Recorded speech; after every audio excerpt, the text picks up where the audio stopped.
Hello বন্ধুরা, তো চলে যাচ্ছি মায়ের বাড়ি। মায়ের শরীরটা খুব অসুস্থ, পায়ে ব্যথা, খুব উঠতে পারছে না, জ্বরও সাথে। তো দুদিন থেকে ভাবছি যাব করে, আসা হচ্ছে না। মেয়ের পরীক্ষার রেজাল্ট আজকে দিল, তো যাচ্ছি।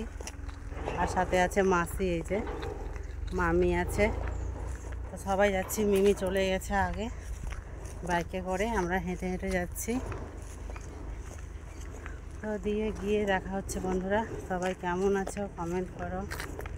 আর রাস্তা দিয়ে খুব রোদ উঠেছে, আর সোয়েটার পরে আছি, গরমও খুব লাগছে।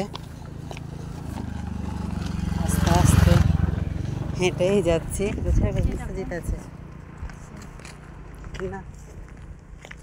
সবাই ভালো থেকো বন্ধুরা, টাটা। আবার দেখা হচ্ছে পরে অন্য কোনো ভিডিওতে। ঘেমে গেছি, সোয়েটার পরে আছি, রোদও উঠেছে খুব। তো বাড়িতে রান্নাবান্না করে স্নান ধান করে খেয়ে বেরিয়ে পড়েছি, আর হাঁপিয়ে গেলাম আস্তে আস্তে। চারদিকে মাঠ জঙ্গল দিয়ে যাওয়া রাস্তা। টাটা বন্ধুরা।